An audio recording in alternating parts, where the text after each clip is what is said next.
प्रणाम सर। प्रणाम जी प्रणाम।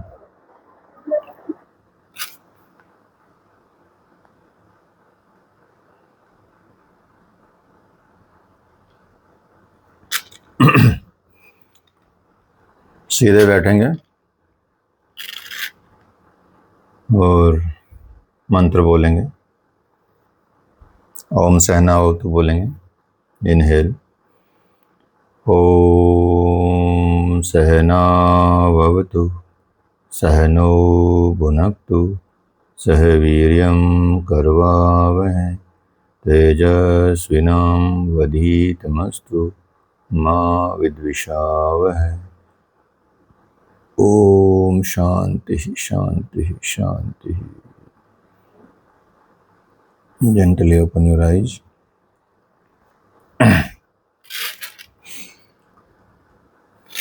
अध्याय कौन सा चल रहा है?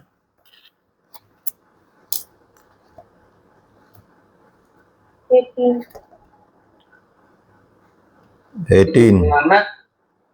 18वां अध्याय। क्या नाम है 18वें अध्याय का? मोक्ष संन्यास। मोक्ष संन्यास योग।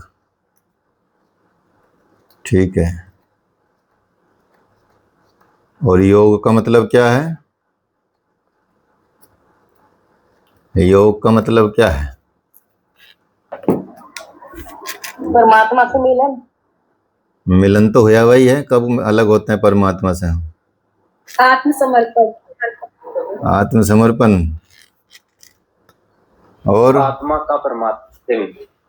का परमात्मा से मिलन। ये बताओ, आत्मा और परमात्मा कब अलग हुए हैं? कोई टाइम बताया है भगवान ने? कहीं लिखा है कि आत्मा परमात्मा से अलग है? हाँ, जोड़ने की तो बात की है, लेकिन अलग होने की कब बात की है, ये तो समझ में नहीं आया आज तक। तो बता चुके ना, आत्मा का परमात्मा से मिलन किसको कहते हैं? रहस्य है, अर्थात हमको सिर्फ पर्दा हटाना है ज्ञान का। जैसे अभी अभी एस्पायर वंदना ने हटाया अपना पर्दा। ठीक है, तो पर्दा हटाना है, इसलिए पर्दा हटा के रखा करो। कोशिश ये रहनी चाहिए। सोना नहीं है क्लास में, चांदी है। ठीक है, ऐसा कोई बोलते हैं जब भी कुछ मिलता है कि सोना हो गया, सोना हो गया। चांदी चांदी हो गई, मेरी तो चांदी हो गई। ठीक है, कितना कीमती शब्द है चांदी हो जाना। तो 20 श्लोक तक कर गए थे आप, सुन लिया था आपने। और 20वें श्लोक में बता चुके थे भगवान, क्योंकि बता रहे हैं ज्ञान कर्म कर्ता, इसके भेद बता रहे हैं और किस प्रकार के होते हैं, कैसी स्थिति होती है हमारी ज्ञान की कर्म की, कौन कौन से भेद होते हैं, सांख्य शास्त्र में बताया गया है। तो उसको ही भगवान यहाँ एक्सप्लेन कर रहे हैं कि सर्वभूतेषु ये नैकम भावम व्ययमिक्षिते अविभक्तम विभक्तेषु तज्ज्ञानम विद्धि सात्विकम।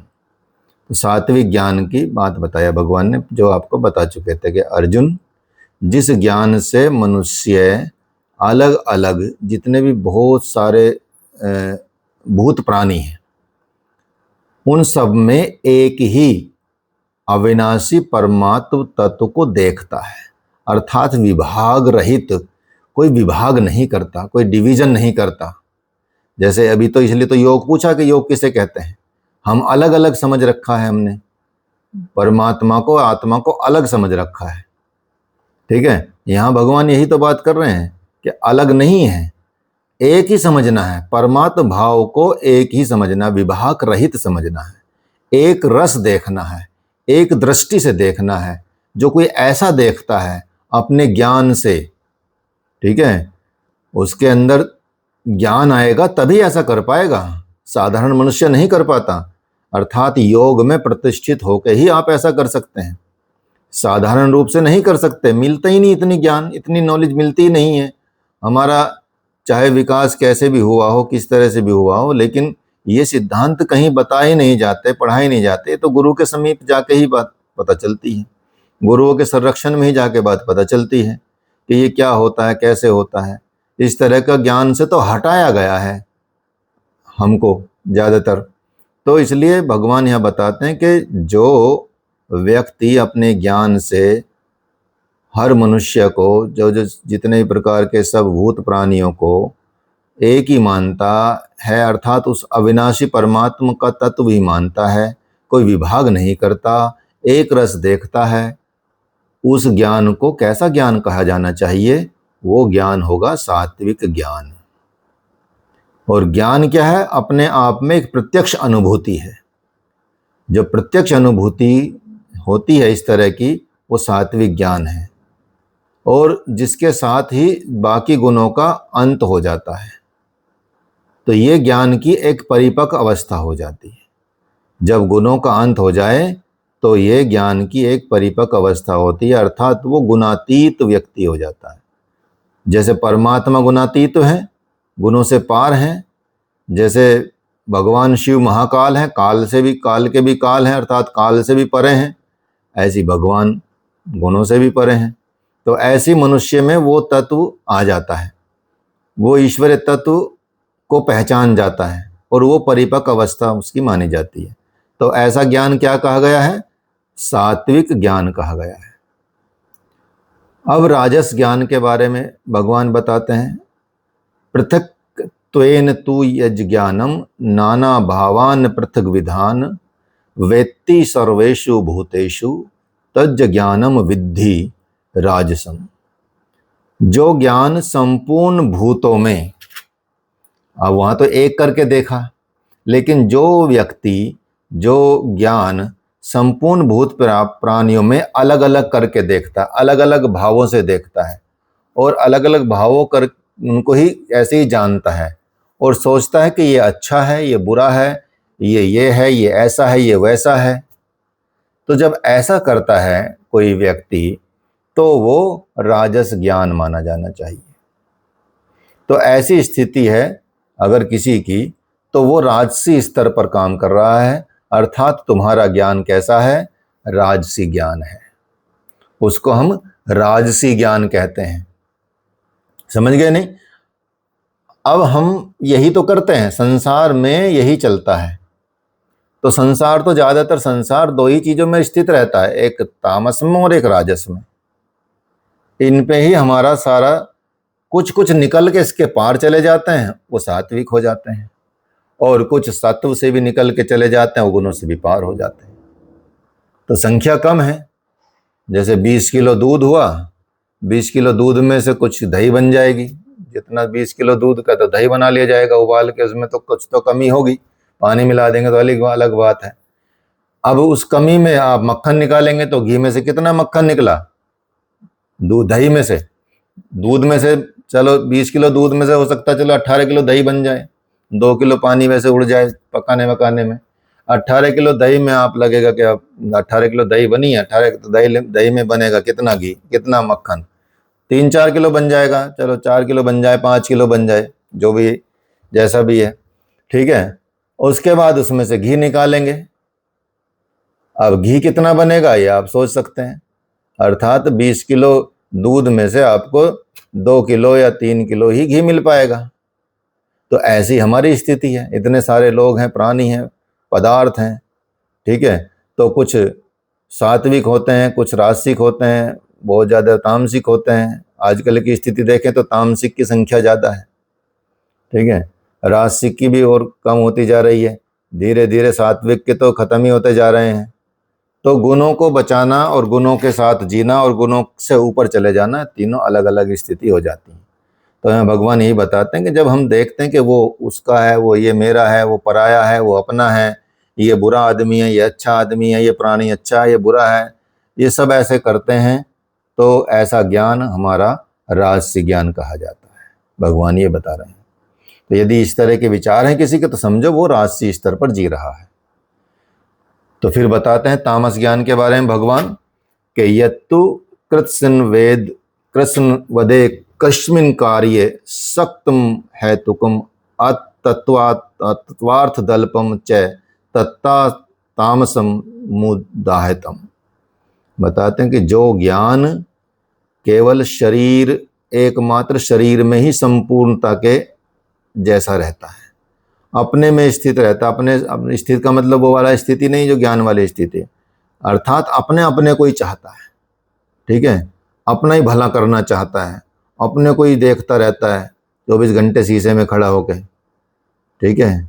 जिम में देखता रहता है आदमी, अपने डोले सोले देखता रहता है ना, ठीक है, कैसा बन गया हूँ, कैसा हो गया हूँ, ठीक है। रोज जैसे ही आज भी जिम शुरू किया तो आज से देखना शुरू कर देगा, जैसे एक दिन में बदलाव आ गया हो पूरा, ठीक है। शीशे लगे होते हैं वहाँ पे, योग की क्लास में शीशे नहीं होते, अब तो आने लगे हैं, अदरवाइज योग की क्लास में नहीं होते, डांस की क्लास में शीशे होते हैं और उसमें जिम में शीशे होते हैं, उनमें शीशे होते हैं क्योंकि वो बाहरी एक्स्ट्रा मतलब बाहरी दुनिया की बात है।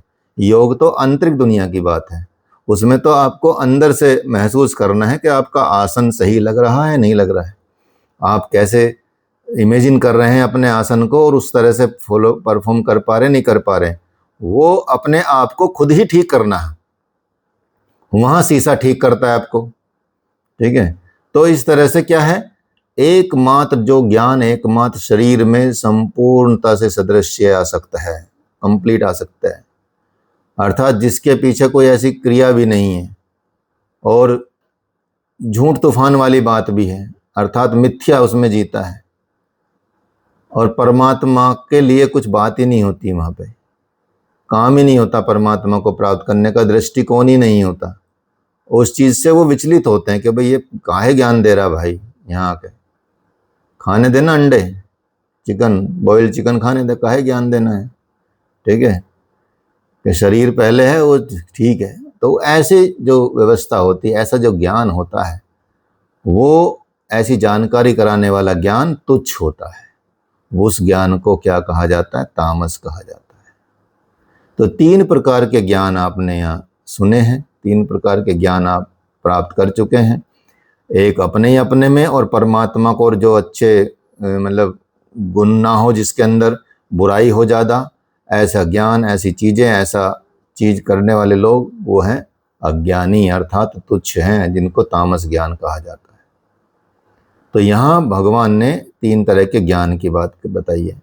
अब यहाँ भगवान बता रहे हैं कर्म के 3 भेद, कर्म के भी 3 भेद हैं, इसलिए आराम आराम से चला रहे हैं इसको, ज़्यादा स्पीड से नहीं चलाएंगे, ठीक है। तो बताते हैं नियतम संग्रहितम राग द्वेषतः कृतम अफल प्रेप सुना कर्म यत्तत्सात्विक मुच्यते। अर्थात जो कर्म बता रहे हैं भगवान, कैसा कर्म, जो कर्म नियतम है, जो कर्म नियतम है, नियतम मतलब शास्त्र विधि से निर्धारित है, अन्य कोई विधि नहीं। जो आपका कार्य जो आप जीवन में कर रहे हैं, यदि वो कार्य शास्त्र विधि के अनुसार है, और शास्त्र विधि में प्रमाण क्या है, भगवत गीता स्वयं में एक शास्त्र है, स्वयं में वो प्रमाण है। यदि भगवत गीता से नहीं लेना तो उपनिषद में लिख लीजिए, उसमें भी सेम मिलेगी बात, उपनिषद में नहीं तो आप उसमें चले जाइए, वेदों में चले जाइए, वेद में नहीं तो रामायण रामचरितमानस पढ़ लीजिए, ठीक है। तो ऐसा जो ज्ञान है, जो कर्म यानी जो कर्म जो आप काम कर रहे हैं, यदि वो कर्म शास्त्र विधि से निर्धारित है, शास्त्र विधि के अनुसार है, अन्य कोई नहीं, संग दोष और फल को न चाहने वाला है, उससे कोई दोष नहीं लग रहा है, उसमें मतलब किसी दोष का संग नहीं हो रहा है, फल की भी चाहना नहीं है, निष्काम है, किसी के द्वारा या किसी भी व्यक्ति के द्वारा वो बिना राग द्वेष के किया जाता है, कोई द्वेष नहीं है, कोई राग नहीं है, कहीं लगाव नहीं है, कोई आसक्ति नहीं है, कोई लग्जरी नहीं चाहिए, कुछ जैसा है वैसा जी रहे हैं और अपना उत्थान कर रहे हैं, आत्मा का उत्थान कर रहे हैं, तो वो कर्म कैसा कहा जाएगा, सात्विक कहा जाएगा। वो कर्म हमारा सात्विक कर्म है, नियत कर्म है, नियत कर्म है आराधना, नियत कर्म है चिंतन, नियत कर्म है जो परमात्मा में प्रवेश दिलाता है, वही नियत कर्म है। आपकी जीवन शैली यदि शास्त्र के अनुकूल है, ठीक है, आपका रोजमर्रा का जीवन जो शास्त्रों के अनुकूल है, आपका आचरण जो शास्त्र के अनुकूल है, आपका आराधना चिंतन करना परमात्मा का जो शास्त्रों के अनुकूल है, वही क्या कहा जाएगा? सात्विक कर्म कहा जाएगा। उसको हम सात्विक कर्म बोलते हैं, ठीक है। वही आपको परम में प्रवेश दिलाता है। यत्तु कामेप सुना कर्म अहंकारो वा पुनः क्रियते बहुलायासाम तद्राज समुदाय। जो कर्म बहुत परिश्रम से युक्त होते हैं, बहुत ज़्यादा मेहनत वाले होते हैं, फल को चाहने वाले होते हैं कि फल चाहिए, और अहंकार से युक्त होता है, ऐसे पुरुष द्वारा किया गया काम वो राजस काम कहा जाता है, राजस कर्म कहा जाता है। मेहनत भी होती है, ठीक है, लगातार लगे हुए हैं, मेहनत कर रहे हैं, ठीक है। बहुत क्यों मेहनत कर रहे हैं? क्योंकि बहुत अच्छा फल चाहिए, ऊपर जाना है, ऊपर जाना, ये गाड़ी लेनी है, वो गाड़ी लेनी है, ये बंगला खरीदना है, ये पैसे इकट्ठे करने हैं, पहले करोड़पति बनना, फिर अरबपति बनना, बस बनते जाना बनते जाना। अचानक लुटिया डूब जाती है, शरीर गायब, जिसके लिए किया वही गायब, ठीक है। तो पाया क्या? कुछ नहीं। फिर अगली योनि में मनुष्य बनना है, या जैसे कर्म होंगे वैसे बनना है। तो उसके साथ साथ यदि कोई, आजकल तो जो भी होता है वो ऐसा नहीं कि शास्त्रों में व्यापार का उल्लेख नहीं है, या शास्त्रों में जीवन जीने का, जीवन यापन करने की बात नहीं है, वो सब है। लेकिन कैसा जीवन यापन कर रहे हैं, उसमें किसको शामिल कर रहे हैं, किसको नहीं शामिल कर रहे हैं। इसीलिए ज़्यादातर आज देखेंगे सब लोग अहंकार से युक्त हैं, क्रोध बहुत आता है, ईर्ष्या बहुत होती है, द्वेष बहुत होता है जीवन में। ये कोई ऐसे नहीं कि फिजिकल कुछ चीज़ें दिखती हैं, ये तो आपके मन में अंदर धारण रहती हैं। फिजिकल तो इनकी बीमारी आती है। आप किसी से लगातार क्रोध करना शुरू करें और फिर देखें अपने अंदर कितनी बीमारियां उत्पन्न होती हैं। एक किताब आती है, आप उसको पढ़ सकते हैं, बड़ी अच्छी किताब है, लुइस हे की। लुइस हे एक विदेशी राइटर हैं, उन्होंने वो किताब लिखी है। आप उसको पढ़ेंगे तो आपको पता चलेगा उसमें बीमारियों का जो रीजन बताया गया, वो कोई फिजिकल रीजन नहीं बताया गया। हर बीमारी का उन्होंने रीजन बताया मानसिक, कि इस ऐसी विचारधारा होगी तो ऐसी बीमारी होगी, ये वाली बीमारी होगी। उसकी रिलीज भी बताया कि उसको रिलीज कैसे करें, विचारों से ही। तो वो किताब आप पढ़ सकते हैं। आप योग के टीचर हैं तो वो हेल्थ के लिए बहुत बढ़िया काम करेगी आपके लिए। उसका लुइस है राइटर का नाम है, और यू कैन हील किताब का नाम है, ठीक है। यू कैन हील अंग्रेजी में ही आती है मोस्टली, मुझे लग रहा है हिंदी में कोई कन्वर्ट कर दे तो अलग बात है, लेकिन इंग्लिश में आती है। अच्छी किताब, उसमें यही बताया गया है। क्योंकि अब ये किताब कहाँ से आई? ये किताब भी आयुर्वेद से आई, वेदों से आई। क्योंकि आयुर्वेद में सबसे पहले यही कहा गया है कि भाई ये जो मन रोग हैं, जो मनों के रोग हैं, ये हमको परेशान करते हैं और हमको फिजिकल रूप में परिणत हो जाते हैं ये रोग बाद में। लेकिन जिनका मन निर्मल है, जो मन में ऐसे द्वेष राग क्रोध ईर्ष्या नहीं रखता, वो कभी बीमार नहीं होता, ऐसा बताया गया है, ठीक है। तो इसलिए यही बता रहे हैं भगवान कि ये जो मतलब क्या चीज़ रहती है, जो कर्म जो हम करते हैं, कैसा कर्म करते, अहंकार आ गया है, क्रोध रहने लगा है, तो बीमारी भी रहने लगी, ठीक है, उससे नुकसान भी हो जाते हैं। तो यह पुरुष भी वही नियत कर्म करता है, लेकिन अंतर सिर्फ इतना है कि वो उसमें फल की इच्छा जुड़ जाती है और अहंकार हो जाता है साथ में।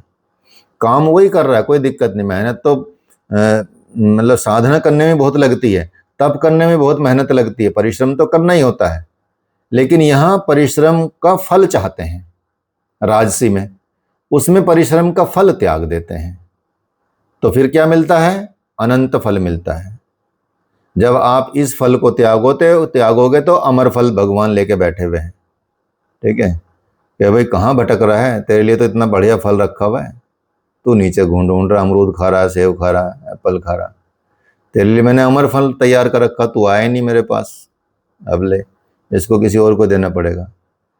तो अगर आप फल की चाहना नहीं रखेंगे तो भगवान आपके लिए अमर फल, मुक्ति फल, बहुत अच्छे अच्छे फल लेके बैठे हुए हैं। ठीक है, तो ये है, तो ये फल को चाहने वाले और अहंकार युक्त पुरुष द्वारा ये काम किए जाते हैं। बस अंतर यही बताते हैं भगवान कि सिर्फ इतना है कि राजसी और ताम सात्विक में कि वहाँ फल की इच्छा नहीं है, वहाँ नियत कर्म हो रहे हैं, यहाँ भी नियत कर्म हो रहे हैं, लेकिन फल की इच्छा इसमें आ जाती है और अहंकार आ जाता है, ईर्ष्या आ जाती है, क्रोध आ जाता है, ये चीज़ें जुड़ जाती हैं, तो यही जो आपका कर्म है कैसा बन जाता है, राजसी कर्म बन जाता है। अब यहाँ बताते हैं भगवान कि तामसी कर्म क्या होता है। तामसी कर्म जैसे अनुबंधम क्षयम हिंसाम वेक्षय चय पौरुषाम मोहादारंभते कर्म यत् तामसमुच्यते, कि जो कर्म अंततः नष्ट होने वाला है, हिंसा जिसमें हो, जहाँ हिंसा का विचार न किया गया हो, जहाँ सामर्थ्य का विचार न किया गया हो, जहाँ काम मोहवश होकर किया गया हो, क्रोधवश होकर किया गया हो, उसका आरंभ किया गया हो, ऐसा अहित समझ के किसी का किया गया हो, या अपना ही अपना लाभ समझ के किया जा रहा हो, ऐसा कर्म तामस कर्म कहा जाता है। भगवान सब सिखा रहे हैं आपको, सारा जीवन सिखा रहे हैं कैसे जीना है। आप सोचिए, क्या है भगवत गीता, नाम लेते हैं अगर कहीं अनजाने में, कहते बुजुर्गों का काम है जी ये, तो अब अपना बुजुर्ग एक किताब लेकर बैठे रहते हैं, पढ़ते रहे बस ऐसे ही। अब इसमें तो बुजुर्गों के लिए तो कुछ है ही नहीं, आप सोचो, बुजुर्गों के लिए कुछ भी नहीं है इसमें। अब उसमें बुजुर्ग में वो करेगा क्या, 2-4 साल बाद टपक लेगा, ठीक है, अब पढ़ भी नहीं पाएगा पूरा, पता चला 10वें अध्याय तक ही पहुंचा है। अगर जीवन में अपना लेता तो कम से कम बुजुर्ग भी इतना नहीं होता, और फिर कितनी खुशी के साथ उसका जीवन समाप्त होता, वो जीवन समाप्त होने में भी आनंद में रहता, मुस्कुराते हुए जाता। भगवत गीता वो सिखाती है, आनंद सिखाती है, कैसे जीना है वो सिखाती है, कैसे कर्म करना वो सिखाती है, कैसे खाना पीना वो सिखाती है, कैसे रहना है वो सिखाती है, कैसे आपको पहनना है, उठना चलना है वो सिखाती है, कैसे योग करना है वो सिखाती है, कैसे यज्ञ करना वो सिखाती है, तप कैसे करना, ध्यान कैसे करना वो सिखाती है। जीवन शैली है ये, this is the life style. तो भगवत गीता लाइफ स्टाइल अपना लो, ठीक है, कोई लाइफ स्टाइल नहीं हमको अपना, नहीं urban lifestyle, rural lifestyle, natural lifestyle, no, only Bhagavad Gita lifestyle. उसी में सब समाहित हो जाएगा, उसी में सब समा जाएगा, ठीक है। तो प्रण करना है कि भाई हमको भगवत गीता लाइफ स्टाइल अपनानी है और वही लाइफ स्टाइल सिखानी है, ठीक है। नया बिजनेस शुरू कर लो अपना कि we teach Bhagavad Gita lifestyle. बस देखो, अभी तक कहीं सिखाया नहीं जाता है, आप शुरू करो, बड़े से बड़ी चीज़ें होती रहती हैं। इसलिए बताते हैं भगवान कि जो कर्म नष्ट होने वाला है, हिंसा वाला है और सामर्थ्य का विचार नहीं किया जाता, उसमें मोहवश किया जाता है, ऐसे कर्म तामस कर्म कहा जाता है। इसलिए यहाँ स्पष्ट है कि ये कर्म शास्त्र का नियत कर्म नहीं है, अर्थात ये शास्त्रों में उल्लेख नहीं है इस कर्म का, उसके स्थान पर भ्रांति है, सब यही है। तो इसलिए यहाँ पे आप देखेंगे कि हमको कैसे कर्म करने चाहिए, किस तरह के कर्म नहीं करने चाहिए, वो सब यहाँ बता दें। कैसा ज्ञान प्राप्त करना चाहिए, कैसा ज्ञान प्राप्त नहीं करना चाहिए, ठीक है। तो हम भी अपना एक एनालाइज कर सकते हैं। स्वाध्याय बोला ना, जिसमें शौच, संतोष, तप, स्वाध्याय और ईश्वर प्रणिधान। स्वाध्याय का मतलब भगवत गीता का अध्ययन तो है ही, योग शास्त्रों का अध्ययन तो है ही, उपनिषदों का अध्ययन तो है ही, लेकिन अपना स्वयं का अध्ययन भी है। आप अपना स्वयं का अध्ययन भी करें कि आप किस स्तर पर पहुंच गए हैं, ठीक है, आपका स्तर क्या है, ठीक है। 1 सेकंड होल्ड कीजिएगा। ठीक है, तो यहाँ ये कर्म समझ गए आप। अब कर्म कौन करता है? कर्ता। कर्ता कौन है? तो कर्ता के लक्षण क्या हैं? कर्ता के लक्षण भगवान बताते हैं कि मुक्त संगोन अहनवादी वृत्त्युत्साह समन्वितः सिद्ध सिद्ध्यो निर्विकारः कर्ता सात्विक उच्यते। जो कर्ता संग दोष से रहित होता है या संग दोष रहित होकर कर्म करता है, अहंकार के कभी वचन नहीं बोलता, उसमें धैर्य होता है, उत्साह होता है, और कार्य के सिद्ध होने या न सिद्ध होने में दोनों में हर्ष और शोक को ज़्यादा तवज्जो नहीं देता है, ऐसे विकारों को ध्यान ही नहीं देता है, उनसे रहित होता है। और ऐसा कर्म करने वाला, ऐसे कर्म में प्रवृत्त होने वाला, वह कर्ता सात्विक कहा जाता है। ये साधक के उत्तम लक्षण बताए गए हैं, वही है नियत कर्म। अर्थात कर्ता भी तीन तरह के विचार वाले होते हैं, गुणों वाले होते हैं कि एक तो वो जो कभी जिनके अंदर कोई दोष नहीं रहता, संग दोष नहीं रहता, किसी चीज़ से वो प्रभावित नहीं होते, मतलब बुरी चीज़ों से इफेक्ट नहीं होते, और अहंकार नहीं होता, जिनमें क्रोध नहीं होता, और अहंकार के कभी वचन भी नहीं बोलते। ठीक है, शो ऑफ भी नहीं करते। आज के टाइम में शो ऑफ बोल सकते हैं उसको, ठीक है, अंग्रेजी में। तो और धैर्य होता, पैशंस होता है, और साथ में उत्साह होता है, अपने कर्म को लेकर, अपने कर्तव्य को लेकर उत्साह पूर्वक करता है, और चाहे कार्य सिद्ध हो या न हो, उसमें हर्ष और शोक जैसे विकारों पर वो ध्यान नहीं देता। ऐसे कर्ता को भगवान कहते हैं वो सात्विक कर्ता होता है। ये साधक के नहीं बल्कि उत्तम साधक के लक्षण है। वही कर्म है, वही नियत कर्म कहा जाता है। ये है, तो इसलिए जो रागी कर्म फल प्रेप्सुर लब्धो हिंसात्मको शुचि हर्ष शोकान्विता करता राजस परिकीर्तित। लेकिन जो कर्ता आसक्ति युक्त होता है, अर्थात अटैचमेंट रहता है हर चीज से, जो भी करेगा उसमें मतलब उसको आसक्ति रहेगी, फल में आसक्ति रहती, कर्मों के फल को चाहने वाला होता है, लोलुप होता है, उसकी ज्यादा इच्छा करता है, ठीक है, आत्माओं को भी कष्ट देने वाला होता है, अपवित्र होता है, हर्ष शोक में लिप्त रहता है, चाहे दुख हो सुख हो उसमें लिप्त रहता है, वो कर्ता राजस कर्ता कहा जाता है। अयुक्त प्राकृत स्तब्ध शठो नैष्कृत्योलश विषादी दीर्घ सूत्री च कर्ता तामस उच्यते। भगवान बताते हैं कि जो चंचल चित्त वाला होता है, एक जगह ठहरता ही नहीं इसका मन, अभी ये अभी वो, ठीक है, असभ्य भी होता है फिर वो व्यक्ति, असभ्यता के साथ साथ घमंडी भी होता है, धूर्त प्राणी होता है, जिसको धूर्त प्राणी बोलते हैं, दूसरों के कार्य में हमेशा बाधा पहुंचाने वाला होता है, अड़चन डालने वाला होता है, शोक के स्वभाव वाला होता है, सैडिस्ट होता है, अर्थात उसको दुखी रहने का मन करता है। हम देखेंगे बहुत सारे लोगों के पास बहुत सारा संपत्ति भी है, धन भी, लेकिन उनके चेहरे लटके रहेंगे ऐसे, ठीक है, लटके रहते हैं, ठीक है, बोलते हैं, कोई बोला यार बस उनके पास बैठ जाओ तो समझो गुरुदत्त जैसी फीलिंग आ जाती है। गुरुदत्त फिल्म बनाता था ना, समझो कि अगर सुसाइड करने वाला हो ना कोई, और उसको कोई बचा भी ले, तो उसकी फिल्म दिखा के सुसाइड कर सकता है कोई, मतलब रियल स्टोरी पे कुछ ऐसा होता था, इतना दुख होता था उस टाइम संसार में, चलो वो दिखा रहे थे। ऐसा ऐसा नहीं कि वो अच्छे डायरेक्टर नहीं थे, अच्छे फिल्म निर्माता नहीं थे, बहुत अच्छे थे, लेकिन वो दुख बहुत दिखाते थे।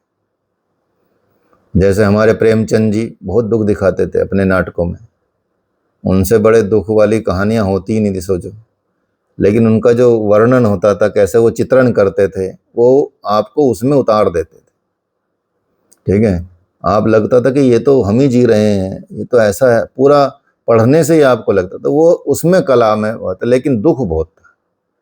तो इसलिए दुख नहीं, शौक स्वभाव वाला नहीं होना चाहिए इंसान को, आलसी नहीं होना चाहिए, और दीर्घ सूत्री है, अर्थात फिर कर लेंगे। दीर्घ सूत्री मतलब, दीर्घ सूत्री का मतलब ये होता है कि आज करे सो कल कर, कल करे सो परसों, और इतनी भी जल्दी क्या, अभी तो जीना है परसों, ठीक है, वो वाली धारणा रखते हैं। और जो सात्विक होते हैं वो ऐसे बोलते हैं, कल करे सो आज कर, आज करे सो अभी, पल में परलय हो जाएगी, बहुरे करेगा कभी। ठीक है, ये सात्विक हो जाता है। दोनों अपोजिट है, समझ लीजिए। तो दीर्घ सूत्री उनको बोलते हैं। तो इसलिए आलसी, दीर्घ सूत्री, शोक करने वाले, शोक के स्वभाव वाले, दूसरों के कार्य में बाधा डालने वाले, धूर्त, घमंडी, असभ्य, चंचल चित्त वाले, ऐसे कर्ता तामस कर्ता कहे जाते हैं। दीर्घ सूत्री कर्मों को टालते रहते हैं, टालने वाला होता है। करने की इच्छा तो उनमें भी रहती है, लेकिन आज नहीं, कल करेंगे, कल नहीं परसों करेंगे। ठीक है, इस तरह से कर्ता के लक्षण बताए हैं भगवान ने। तो अब योगेश्वर श्री कृष्ण ने कुछ नवीन प्रश्न खुद ही उठाए और बताया कि अब आप बुद्धि, धारणा और सुख के लक्षण भी समझ लीजिए कि बुद्धि, धारणा और सुख के क्या लक्षण होते हैं, उनको भी आप समझ लेंगे। तो बताते हैं भगवान के बुद्धेर भेदम धृतश्चैव गुणत्रस्त्रिविधम त्रिशृणु प्रोच्यमान शेषेन प्रकृत्वेन धनंजय। हे धनंजय, बुद्धि और धारणा शक्ति का भी गुणों के कारण 3 प्रकार का भेद संपूर्णता से सुन, विभाग पूर्वक सुन मुझसे। बुद्धि, धारणा शक्ति का भी आप देखेंगे 3 प्रकार से भगवान ने भेद किया है, उसको सुना रहे हैं अर्जुन को। और बोल रहे हैं, अर्जुन, प्रवृत्तिम च निर्वृत्तिम च कार्य कार्यम कार्यो भावे बंधम मोक्षम च या वेत्ति बुद्धि सा पार्थ सात्विकी। बताते हैं कि हे पार्थ, प्रवृत्ति और निवृत्ति को, कर्तव्य और अकर्तव्य को, भय और अभय को, बंधन और मोक्ष को जो बुद्धि यथार्थ जानती है वह बुद्धि सात्विक है। हमको किन चीजों में प्रवृत्त होना है और किन कर्मों की निवृत्ति करनी है, किन कर्मों में प्रवृत्त होना है, यदि कोई ये जानता है कि हमको क्या करना क्या नहीं करना, कौन सा हमारे लिए कर्तव्य बताया गया, कौन सा कर्तव्य है, किस चीज में हमको प्रवृत्त होना, किस चीज से निवृत्त होना है, किस चीज को करना है, कर्तव्य कर्म को करना है, कर्तव्य कर्म को नहीं करना, वो जब जान जाते हैं, भय और अभय को जान जाते हैं, भय क्या है, अभय क्या है, बंधन और मोक्ष को जान जाते हैं, ऐसी बुद्धि या जो यथार्थ को जानती है वो बुद्धि सात्विकी है। अर्थात वो बुद्धि क्या है, परमात्म पथ पर है, आवागमन पथ के दोनों को भली प्रकार जान जाता है, परमात्म पथ को जान जाता है, आवागमन के पथ को जान जाता है। ऐसी जानकारी वाली बुद्धि सात्विक बुद्धि कही गई है। यया धर्मम धर्म धर्मम च कार्यम चा कार्यमेव च अयथावत प्रजनाति बुद्धि सा पार्थ राजसी। हे पार्थ, जिस बुद्धि द्वारा मनुष्य धर्म और अधर्म को, कर्तव्य और अकर्तव्य को भी नहीं जानता, यथावत नहीं जानता, जैसा है वैसा नहीं जानता, कुछ अधूरा ही ज्ञान पेलता है, कुछ उटपटांगी बात करता है, अर्थात अधूरा जानता है। लिटिल नॉलेज बड़ी खतरनाक होती है। नीम हकीम खतरे जान और नीम मुल्ला खतरे ईमान।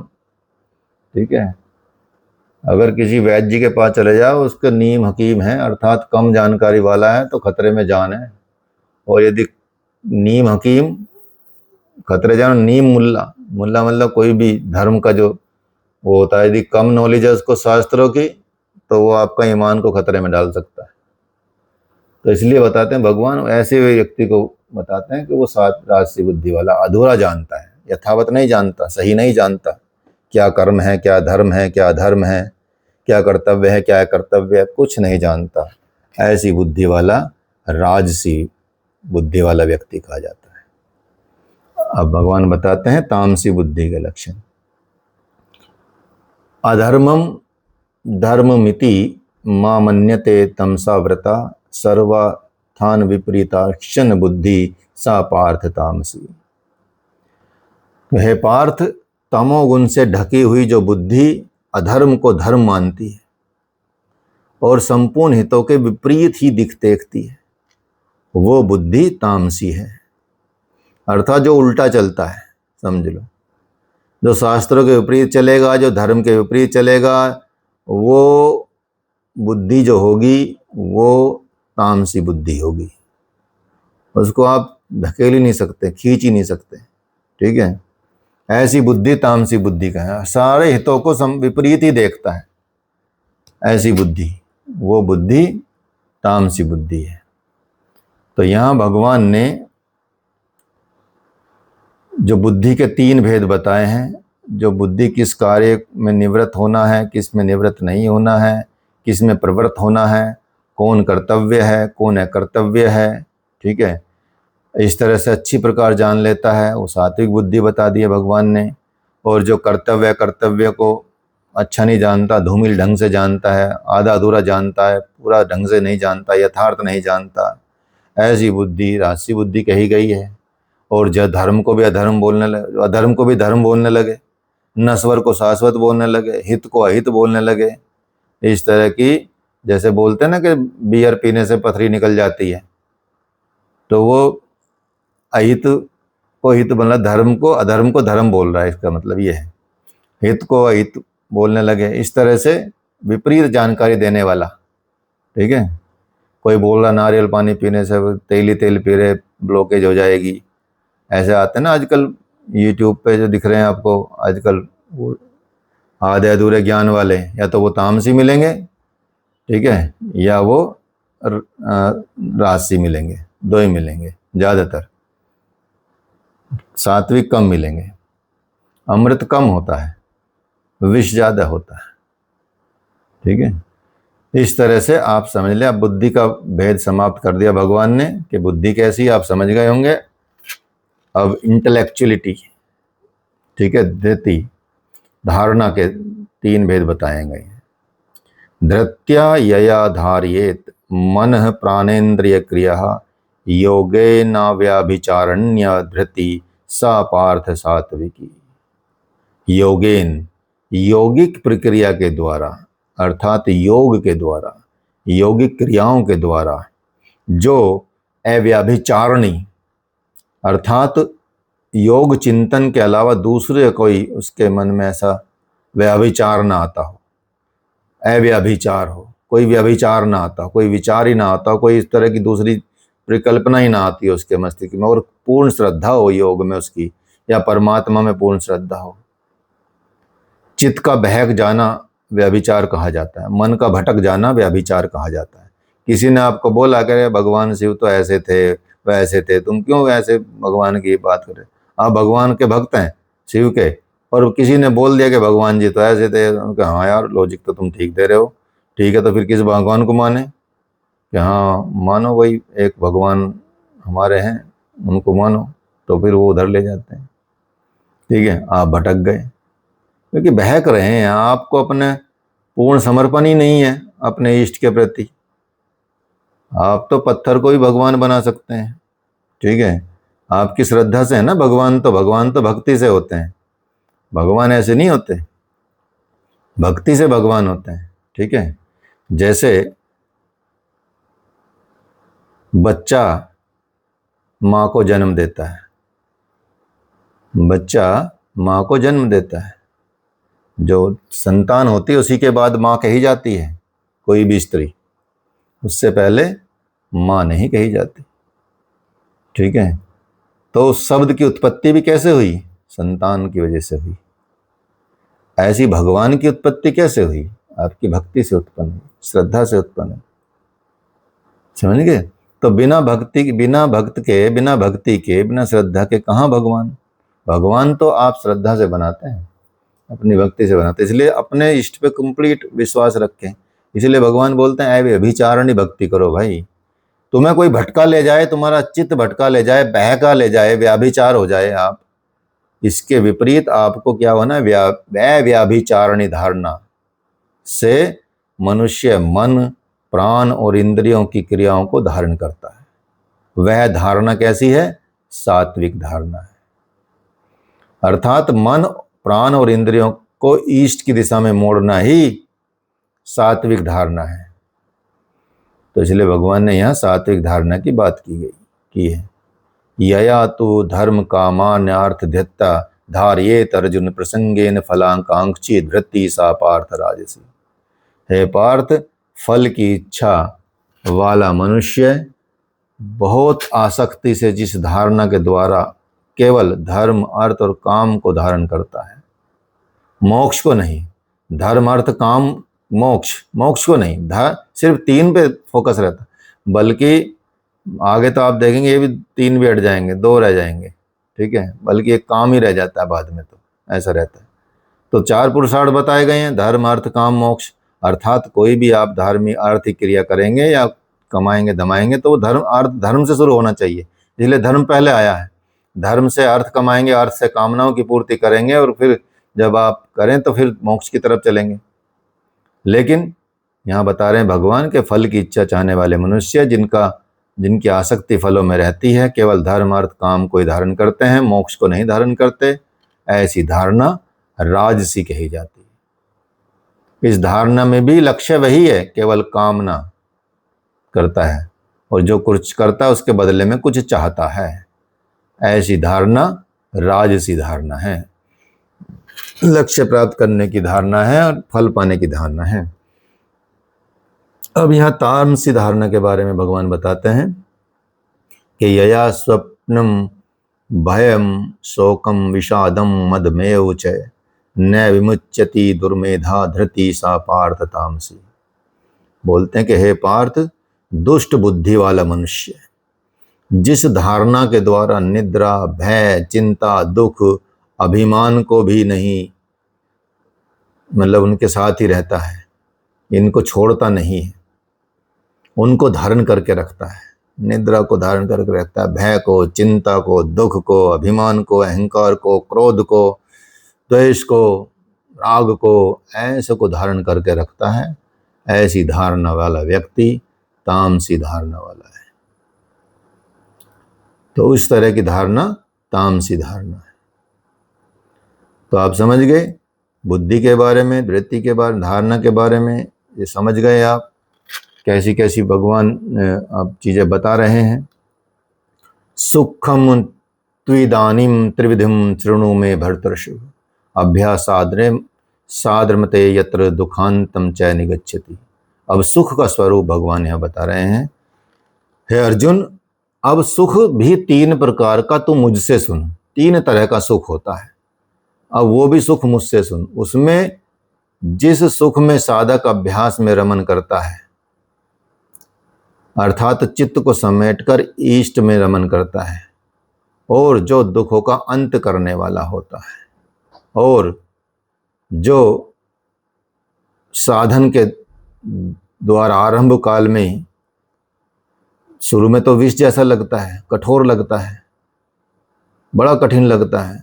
जैसे प्रहलाद को बहुत कष्ट दिए गए, सूली पर चढ़ा गया, कहीं छोड़ा गया, सांप को पहाड़ से गिराया गया, मीरा को विष पिलाया गया, तो ऐसा तो विष जैसा लगेगा शुरू में, सदृश्य विष सदृश्य होता है।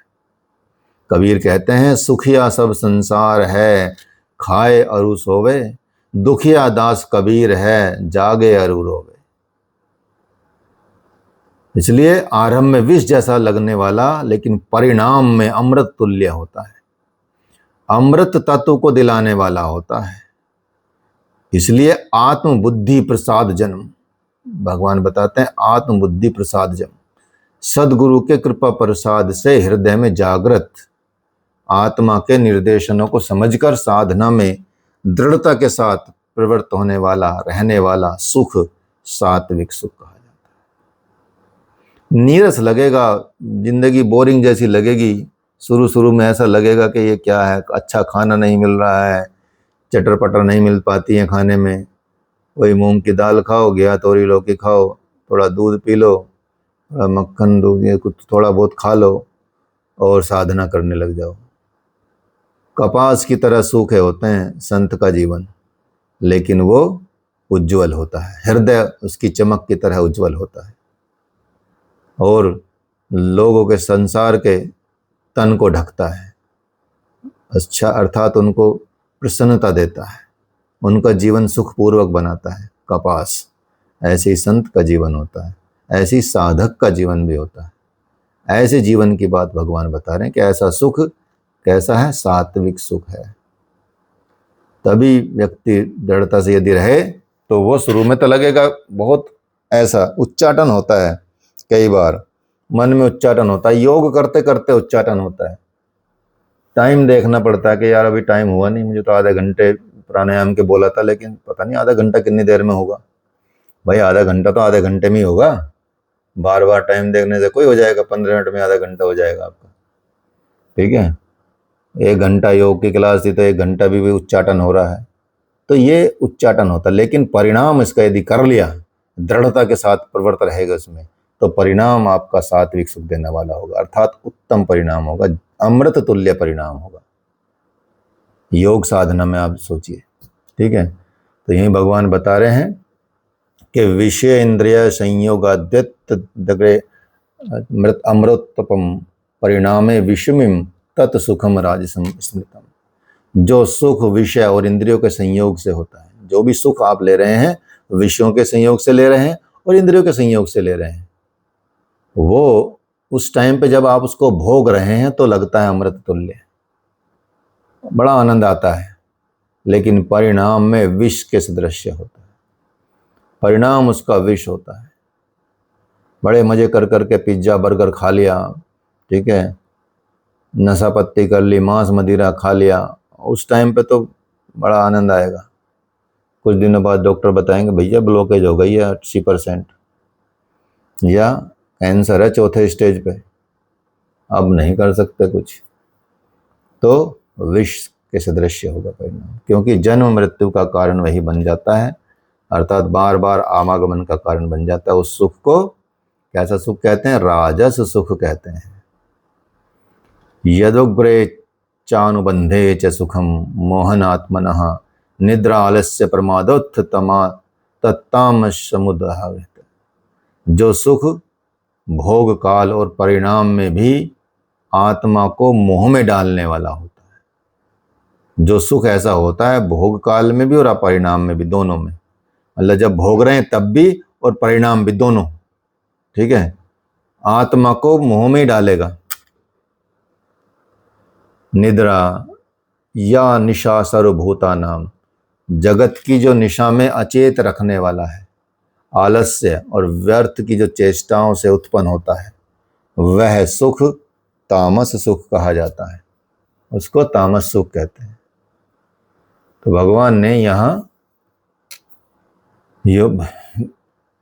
इन गुणों की पहचान बता दी जो सबके पीछे लगे हैं, मतलब ये स्थिति बता दी कि सुख कैसे हैं। अब गुण भी बताते हैं भगवान के, गुणों की जो पहचान है, ठीक है, जो सबके पीछे पीछे लगे हुए हैं गुण बताते हैं। न तदस्ति पृथ्व्यायाम वा दिवि देवेषु वा पुनः सत्वं प्रकृति मुक्त यदे भी स्वस्यात्री भीर्गुणे। बताते हैं कि अर्जुन, पृथ्वी में, आकाश में और देवताओं में ऐसा कोई भी प्राणी नहीं है जो प्रकृति से उत्पन्न हुए तीनों गुणों से रहित हो। तो भगवान बताते हैं कि पूरे ब्रह्मांड में, पूरे संसार में, ना पृथ्वी में, ना आकाश में, ना देवताओं में, ना भूत प्राणियों में कोई भी ऐसा व्यक्ति नहीं है, भूत प्राणी नहीं है जिनमें ये 3 गुण ना हो। साइंस भी यही बताती है कि every matter made up of electron, neutron, proton. छोटे से छोटे कण में भी ये 3 होते हैं, इलेक्ट्रॉन, न्यूट्रॉन, प्रोटॉन, सब में होते हैं। 3 तत्व तो होते हैं, 3 ही इसमें होते हैं, प्रकृति में भगवान ने बताया, उसके बिना होता ही नहीं है। इसलिए ब्रह्मा से लेकर कीट पतंग तक, यानु मात्र या जगत, क्षण भंगुर वाला भी, मरने जीने वाला भी तीनों गुणों के अंतर्गत ही आता है, अर्थात देवता भी इन तीनों गुणों का ही विकार है, और जो इन तीनों गुणों वाले होते हैं वो नश्वर होते हैं। यहाँ ब्रह्म देवताओं को योगेश्वर ने 4थी बार बताया है भगवत गीता में, अध्याय 7 में बताया है, 9 में बताया है, 17 में बताया है और 18 में बता रहे हैं। तो इनका मतलब एक ही है, अर्थ एक ही लिया जाना चाहिए कि देवता तीनों गुणों के अंतर्गत ही आते हैं। जो इन्हें भजता है वो नश्वर की पूजा करता है। तो भगवान, यदि हम अब देखेंगे, जो उपदेशों में दिए जाते हैं, शास्त्रों में दी जाती हैं बातें, चाहे वो भागवत पुराण में हो, स्कंद पुराण में हो, बाकी और पुराणों में हो, भागवत पुराण में भी बताया जाता है कि महर्षि शुक और परीक्षित दोनों का उपदेश है या आख्यान है। और उपदेश देते हुए वो कहते हैं कि स्त्री पुरुष में प्रेम के लिए शंकर पार्वती की, आरोग्य के लिए अश्विनी कुमारों की, विजय के लिए इंद्र की तथा धन के लिए कुबेर की पूजा करें। इस तरह से अलग अलग कामनाएं बताकर अंत में वह निर्णय देते हैं कि संपूर्ण कामनाओं की पूर्ति और मोक्ष के लिए तो एकमात्र नारायण की पूजा करें। ठीक है, अर्थात किसी को स्त्री पुरुष में प्रेम चाहिए तो भगवान शंकर और पार्वती की पूजा करें। किसी को जीवन में आरोग्य चाहिए, स्वास्थ्य चाहिए तो अश्विनी कुमारों की पूजा करें। विजय चाहिए तो इंद्र की पूजा करें और धन चाहिए तो कुबेर की पूजा करें। इनसे कामनाएं पूर्ति होती हैं, इन सबसे कामनाएं।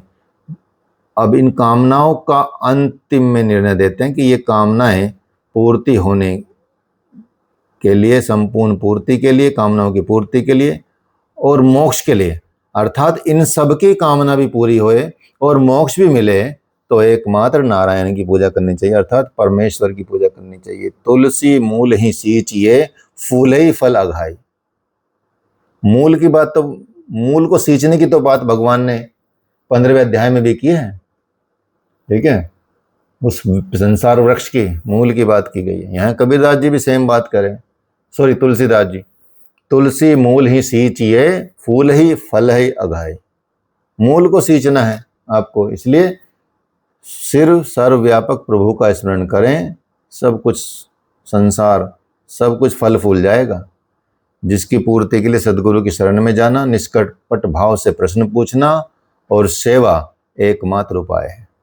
अर्थात गुरु के समीप जाएं, गुरु की शरण में जाएं, उनसे निष्कपट भाव से प्रश्न पूछें और उनकी सेवा करें। ये एकमात्र उपाय बताया है भगवान का स्मरण करने का, भगवान का भजन करने का, सर्वव्यापक हो। अर्थात भगवान की भी इसी तरह से शरण में जाएं, भगवान से भी निष्कपट भाव से प्रश्न पूछें जो आपको जानकारी चाहिए और इस तरह का उपाय अपनाएं। तो यहाँ भगवान बताया है, इस तरह की चीज़ों को बताया। तो भगवान बता चुके हैं आसुरी और दैवी संपद, दो अंतःकरण की दो वृत्तियाँ हैं, जिसमें दैवी संपद परम पद, परम देव परमात्मा का दिग्दर्शन कराती है, अर्थात उसकी तरफ ले जाती है, इसलिए उसे दैवी कहा जाता है। लेकिन ये भी तीनों गुणों के अंतर्गत ही आता है। गुण शांत हो जाने के बाद ही इनकी शांति होती है। इसके बाद उस अमृत आत्म तृप्त योगी के लिए भी कोई कर्तव्य शेष बचता नहीं है। तो यहाँ यही बताया है। तो आगे अगला अध्याय, अगला मतलब क्लास 40 श्लोक हो गए हैं इसमें भी, तो 40 ही करते हैं, 20 ही रहने देते हैं। इतना तो आप समझ गए होंगे और रहस्य भी समझ गए होंगे जीवन के। यहाँ तक आपका ये हो गया, तो आप अगला जो शुरू करेंगे तो यहाँ अब भगवान वर्ण व्यवस्था के बारे में बताएंगे। वर्ण जन प्रधान है या कर्मों से पाए जाने वाला अंतःकरण की योग्यता का नाम है, ऐसा चीज़ें बताएंगे यहाँ पे। तो 41वें श्लोक से आपका कल चलाएंगे। यहाँ तक कोई किसी का प्रश्न हो तो पूछ सकता है।